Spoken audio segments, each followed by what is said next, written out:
Dans cette série sur la modernisation des programmes nucléaires, nous avons vu les principaux et célèbres pays qui possèdent des bombes nucléaires. Toutefois, certains pays plus marginalisés ont aussi réussi à acquérir l'arme nucléaire. L'un d'eux est le Pakistan, qui vit dans une dispute éternelle pour le contrôle du Cachemire sous domination indienne, ce qui fait de ce triangle autour du territoire du Cachemire une triade nucléaire très dangereuse. C'est ici l'un des endroits les plus susceptibles de déclencher une grande guerre nucléaire, car en plus de la triade nucléaire Chine, Inde et Pakistan, tout le sous-continent indien est une cocotte minute prête à exploser, avec l'élément aggravant que tous ces pays possèdent des armes nucléaires. Ainsi, aujourd'hui, nous allons voir le programme nucléaire pakistanais, mais avant cela, n'oubliez pas de vous abonner à la chaîne et de partager la vidéo avec tout le monde que vous connaissez. Et si vous le pouvez, envisagez de devenir membre. Non seulement vous aurez un accès anticipé aux vidéos, mais vous aurez aussi accès à des séries exclusives pour les membres, ainsi qu'aux lives privés avec moi, et vous garantirez que la chaîne géopolitique mondiale reste vivante.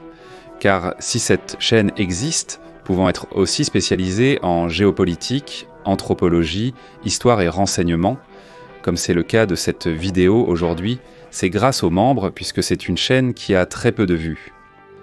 D'Eleon Peter de la chaîne géopolitique mondiale.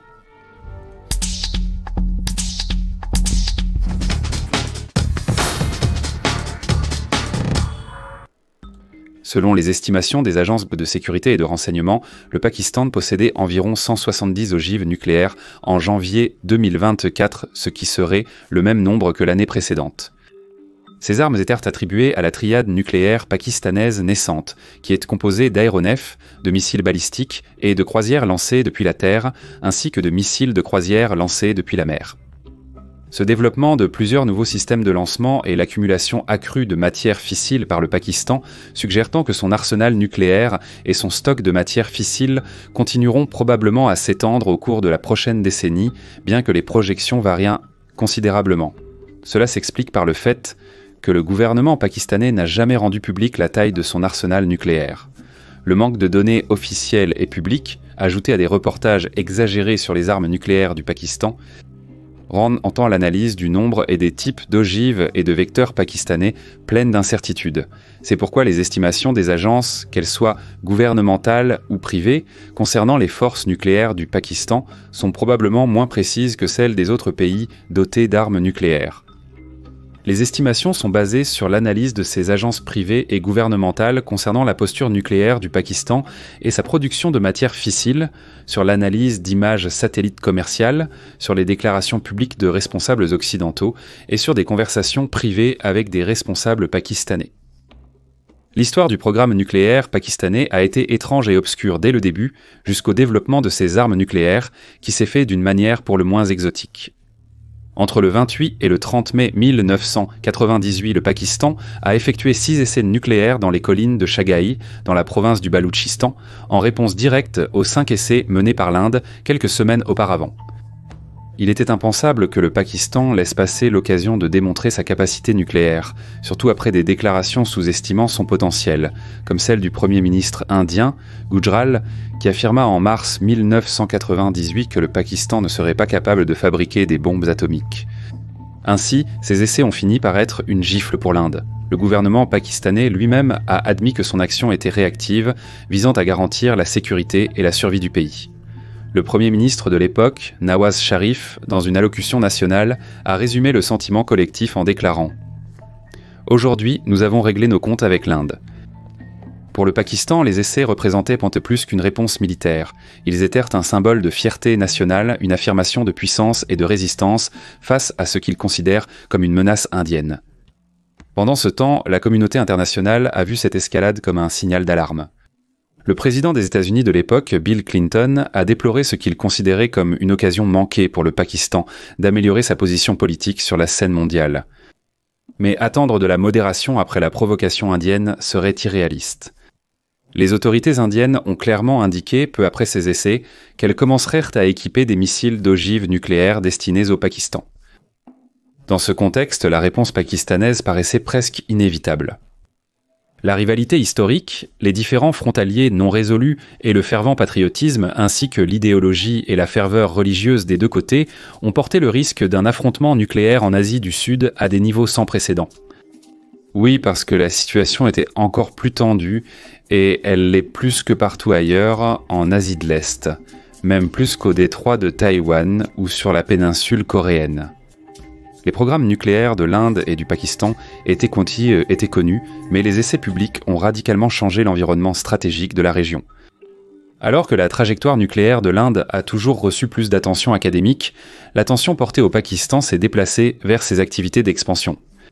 Cependant, comprendre comment le Pakistan a construit sa capacité nucléaire exige que l'on examine son évolution depuis les années 50, lorsque le programme a commencé sans objectif précis, jusqu'à sa transformation en un projet militaire. Le développement de l'arsenal pakistanais a été stimulé par une combinaison de facteurs classiques: la sécurité nationale face à la menace indienne, la recherche de prestige international, l'élan technologique et les dynamiques internes de pouvoir. La motivation principale, cependant, a toujours été la nécessité d'une dissuasion stratégique contre l'Inde, surtout après la défaite humiliante de 1971 qui a abouti à la création du Bangladesh. Pour les stratèges pakistanais, la bombe nucléaire représentait la garantie que le pays ne subirait pas une nouvelle désintégration territoriale. Le programme a progressé grâce à un effort collectif, mais il a été dirigé par le scientifique nucléaire Abdul Qadir Khan, qui a secrètement mis en place des réseaux d'importation clandestins et a joué un rôle crucial dans l'enrichissement de l'uranium du pays. Le Pakistan avait déjà entamé son parcours nucléaire en 1956 avec la création de la Commission pakistanaise de l'énergie atomique, la Commission pakistanaise de l'énergie atomique profitant de l'initiative américaine Atom pour la paix. L'objectif initial était l'utilisation civile de l'énergie nucléaire, mais des personnalités comme Zulfikar Ali Bhutto, dès les années 1960, ont commencé à percevoir le potentiel militaire de la technologie, surtout après les essais nucléaires chinois en 1964 et le militarisme croissant de l'Inde. Malgré la résistance initiale de dirigeants militaires, comme le président Ayub Khan, qui préférait compter sur l'alliance avec les États-Unis et sur ses capacités conventionnelles, la vision de Bhutto a fini par l'emporter. Le parcours du Pakistan a également été marqué par de très grandes limitations financières et une méfiance internationale, ce qui a poussé le pays à chercher des solutions plus créatives, bien en dehors des normes de ce qui pourrait être qualifié de normal. Outre les motivations liées à la sécurité, des facteurs internes comme le désir de prestige et la nécessité de détourner l'attention du public des échecs politiques et économiques du pays ont alimenté le récit de la bombe comme symbole de fierté nationale. Pour les Pakistanais, l'arsenal nucléaire est devenu une sorte de compensation psychologique face aux difficultés internes rencontrées par le pays et aux défaites subies face aux Indiens. Au final, toutes ces forces ont convergé pour transformer le programme civil en un projet militaire robuste qui a abouti aux essais de 1998. Après la défaite traumatisante lors de la guerre de 1971 qui a mené à la séparation du Bangladesh, le Pakistan a sombré dans une profonde crise de confiance nationale. Zulfikar Ali Bhutto, en prenant le pouvoir, a cherché à reconstruire l'estime de soi du pays. Et il a trouvé dans le programme nucléaire le symbole parfait de ce renouveau. Il savait que seul un projet grandiose et patriotique pouvait restaurer le moral de la population. Ainsi, il a rapidement transformé son discours nationaliste en action concrète, centralisé le contrôle de la politique nucléaire et créé des structures administratives dédiées à cet objectif. La Commission pakistanaise de l'énergie atomique a lancé des plans ambitieux pour obtenir la technologie nucléaire de la France, du Canada et de l'Allemagne de l'Ouest, prétextant une utilisation pacifique. Cependant, la surveillance internationale et les restrictions imposées par les puissances occidentales, surtout après l'essai nucléaire de l'Inde en 1974, ont rendu tout progrès sur la voie du plutonium difficile. Face à ces obstacles, une solution inattendue a alors émergé. L'étudiant de 3e cycle de l'époque, Abdul Qadir Khan, qui travaillait aux Pays-Bas, avait acquis des connaissances cruciales sur la technologie de centrifugation de l'uranium et a offert ses services au président Bhutto. Reconnaissant alors la valeur stratégique de cette proposition, Bhutto a soutenu pleinement Khan, qui est retourné au Pakistan en 1976, apportant avec lui non seulement son expertise, mais aussi l'accès à un réseau international de fournisseurs. Même avec la chute de Bhutto en 1977 et l'ascension du général Zia al-Haq, le programme n'a pas été interrompu. D'ailleurs, au contraire, le général Zia a vu dans la course nucléaire un outil stratégique et a maintenu son soutien, profitant du contexte de la guerre froide et du rôle du Pakistan dans la résistance à l'invasion soviétique de l'Afghanistan. Le régime a alors veillé à ce que les États-Unis ferment les yeux sur l'avancée nucléaire pakistanaise, tant qu'il n'y avait pas de test public. Il est important de rappeler qu'à cette époque, les États-Unis et la Chine armaient les guérilleros moudjahidines en Afghanistan via le Pakistan pour lutter contre l'occupation soviétique. Ce contexte géopolitique afghan a finalement donné suffisamment de temps pour que, pendant les années 1980, les Pakistanais atteignent des étapes décisives. La conception des armes a été achevée, l'enrichissement de l'uranium s'est consolidé et les premiers essais à froid ont été réalisés. Zia a adopté une posture d'ambiguïté stratégique, ne confirmant ni ne niant jamais l'existence d'un arsenal nucléaire, tandis que le programme gagnait en maturité sous la protection de la conjoncture géopolitique de cette époque. Khan, cependant, a commencé à attirer une attention indésirable, avec son comportement de plus en plus exhibitionniste, culminant par des déclarations publiques qui vexaient même le gouvernement. Cependant, il était une figure trop clé, car son rôle était irremplaçable dans ce contexte, avec la contribution décisive non seulement d'assurer la direction technique, mais aussi d'avoir conçu un réseau mondial d'acquisition qui contournait les sanctions et les contrôles internationaux, y compris l'obtention de matériaux et de pièces sur le marché noir, en utilisant des sociétés écrans, le soutien d'hommes d'affaires pakistanais à l'étranger et l'aide des ambassades. Le succès du programme a été le fruit d'une combinaison unique de facteurs: rivalité institutionnelle, nationalisme exacerbé, méfiance envers l'Occident, soutien financier de pays arabes et surtout la perception de la menace existentielle que représentait l'Inde. Le projet a alors pris une dimension idéologique, étant promu comme une bombe islamique, ce qui a renforcé le soutien interne et externe. Malgré l'opposition internationale, le Pakistan a développé une capacité nucléaire opérationnelle. Au fil de cette phase critique entre 1972 et 1984. Le récit de la trahison occidentale, ajouté à la capacité de contourner les restrictions et à la motivation générée par les rivalités internes et externes, ont été les moteurs de cette conquête. Aujourd'hui, le Pakistan n'adopte pas une doctrine de non-utilisation en premier, comme la plupart des autres pays, et se réserve le droit d'utiliser des armes nucléaires en premier en cas de guerre, principalement en raison de la perception d'une trop grande différence de force entre ses troupes conventionnelles et celles de l'Inde. Le Pakistan a accordé une attention particulière aux armes nucléaires non stratégiques, notamment dans le contexte de certains points clés, comme la réponse à la doctrine Cold Start de l'Inde. Car bien qu'il n'adopte pas la politique de non-utilisation en premier, il a régulièrement coparrainé des résolutions à l'Assemblée générale des Nations unies dans le but déclaré de garantir aux États non nucléaires qu'il n'utilisera pas et ne menacera pas d'utiliser des armes nucléaires contre eux. Le Pakistan développe et déploie de nouvelles armes nucléaires et de nouveaux systèmes de lancement dans le cadre de sa posture de dissuasion à spectre complet vis-à-vis de l'Inde. En mai 2023, un conseiller de l'Autorité nationale de commandement du Pakistan, l'organisme responsable de la doctrine nucléaire et des programmes d'armement du pays aujourd'hui, a expliqué que cette posture signifie la possession d'armes nucléaires stratégiques, opérationnelles et tactiques, avec une large gamme de puissances explosives, soulignant que ces armes pourraient être utilisées contre tous les types de cibles en Inde, non seulement limitées aux cibles militaires et sur le champ de bataille, mais incluant également des cibles de valeur stratégique non militaires, telles que les populations et les infrastructures. En termes de dispositifs de livraison, en janvier 2024, on estimait que le Pakistan disposait d'un petit stock de bombes nucléaires à chute libre, tandis que les missiles de croisière étaient encore en phase de développement. Deux versions du missile de croisière lancé depuis les airs, le HAD était en cours de développement pour fournir à l'armée de l'air pakistanaise une capacité de frappe nucléaire à distance avec une portée comprise entre 350 et 600 km. Aucune des versions, cependant, ne semble avoir été déployée opérationnellement jusqu'en janvier 2024. Le Pakistan possède également plusieurs avions de combat présentant des caractéristiques qui les rendent adaptés aux fonctions de vecteurs nucléaires, notamment les modèles Mirage 3, Mirage 5, F-16 et JF-17. Cependant, il n'y a pas de confirmation officielle concernant ceux qui joueraient en ce rôle. Face à cela, on estime que le Mirage 3 et peut-être le Mirage 5 sont les vecteurs nucléaires pakistanais les plus probables. Le Mirage 3 a été utilisé lors de vols d'essai avec le MISEL, HAAD, tandis que l'on pense que le Mirage 5 est associé au largage des bombes nucléaires en chute libre.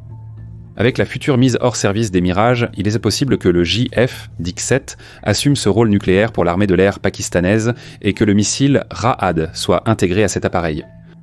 En mars 2023, des images ont émergé d'un JF-17 transportant ce qui semblait être un missile Rahad, suggérant une possible capacité double, conventionnelle et nucléaire, bien que cela n'ait pas pu être confirmé officiellement à ce jour. En ce qui concerne les missiles basés au sol jusqu'à la mi-2024, l'arsenal terrestre de missiles nucléaires du Pakistan était composé d'environ 126 systèmes de courte et moyenne portée. 4 types de missiles balistiques à courte portée, à carburant solide et mobiles au sol ont été déployés. À l'exception de l'Abdali, tous ces systèmes ont été présentés lors du défilé de la Journée du Pakistan en 2021 et 2022, ce qui suggère qu'ils sont toujours en service. L'Abdali étant le plus ancien, n'a pas été testé depuis 2013, ce qui indique qu'il pourrait être remplacé par des systèmes plus modernes. L'arsenal comprenait également 2 types de missiles balistiques à moyenne portée opérationnelle, le Gauri à carburant liquide et mobile sur route et le Shahin 2 à 2 étages à carburant solide également mobile sur route. Le modèle à plus longue portée, le Shahin 3, était en développement et a été testé au moins 3 fois, en 2015, 2021 et 2022. Mais il est probable qu'en 2025, il n'était toujours pas en service. Ce missile a une portée déclarée de 2750 km, étant le système à plus longue portée jamais testé par le Pakistan. En octobre 2023, le Pakistan a effectué le 2e essai du missile Ababil, un missile balistique à moyenne portée en développement, conçu pour transporter des véhicules de rentrée multiples et indépendamment ciblables, les MIRV. La déclaration officielle indiquait que le test visait à valider des paramètres techniques, ce qui suggère que le système n'était pas encore opérationnel. La quête de cette technologie par le Pakistan est considérée comme une réponse à l'acquisition par l'Inde de systèmes avancés de défense antimissiles, tels que le S-400 auprès de la Russie. En plus des missiles balistiques, le Pakistan a continué à développer le missile de croisière terrestre Babur avec une portée estimée à 350 km qui a été testé environ 12 fois depuis 2005 et utilisé lors d'entraînements depuis 2011, ce qui indique une probable opérationnalité, bien qu'il n'y ait pas de certitude quant à la version nucléaire. La version Babur 1A, avec une portée de 450 km, a été présentée en 2022. Et le Babur 2 a une portée déclarée de 900 km et a été testé pour la dernière fois en décembre 2021. De manière générale, en 2022, 2023 et 2024, le Pakistan a effectué beaucoup moins de tests publics de lancement de missiles par rapport aux années précédentes. Cela peut être lié à l'instabilité politique et militaire qui persiste dans le pays après la destitution d'Imran Khan du poste de Premier ministre en 2022 et son emprisonnement ultérieur en 2023. En ce qui concerne les missiles lancés depuis la mer, dans le cadre de ses efforts pour atteindre une capacité de seconde frappe fiable, c'est-à-dire une capacité de riposte, le Pakistan a cherché à consolider une triade nucléaire en développant une force nucléaire basée en mer. Le missile de croisière lancé par sous-marin Babur 3 a été conçu pour établir cette capacité nucléaire au sein de la marine pakistanaise, en s'intégrant aux 3 sous-marins Agosta 90B propulsés par diesel électrique. Le programme nucléaire pakistanais doit être compris comme celui d'un État en développement, avec des ressources très limitées et évoluant dans un environnement géopolitique hostile, qui a réussi à surmonter des obstacles technologiques, politiques et économiques pour atteindre la dissuasion nucléaire. Ce succès d'un pays non seulement pauvre, mais aussi divisé et soumis à la pression de forces politico-politiques plus puissantes, s'est appuyé sur 4 piliers fondamentaux. L'acquisition de technologies par le biais de réseaux, de prolifération et d'espionnage industriel, car le pays a fait preuve d'une extrême compétence pour contourner les régimes de contrôle des exportations en utilisant des réseaux transnationaux de fournisseurs, des sociétés écrans, voire le crime organisé et des canaux diplomatiques. L'autonomie administrative et budgétaire, le soutien externe stratégique, car bien que le programme ait été conçu selon le principe de l'autosuffisance énergétique. L'aide de pays comme la Libye et l'Arabie Saoudite a également été déterminante lors des phases critiques du développement nucléaire. PAX 3 est l'ambiguïté stratégique ainsi que la gestion politique du programme. Le programme nucléaire. PAX 3 doit être classé comme un projet réussi. Stratégie de dissuasion régionale atteinte par des méthodes non conventionnelles, mais avec un degré élevé de risque politique et technique. Merci à tous, j'espère que cela vous a plu. Et un remerciement spécial aux super membres Lucas Silva de Souza et Asportas da Cidade. Et n'oubliez pas de partager la vidéo avec tous ceux que vous connaissez pour aider la chaîne Géopolitique Mondiale à continuer d'exister. Et n'oubliez pas de vous abonner en activant la cloche de notification et de nous suivre sur les autres réseaux comme Telegram, Instagram et TikTok pour rester au courant des nouveautés de la chaîne et de la géopolitique. À bientôt et à la prochaine vidéo.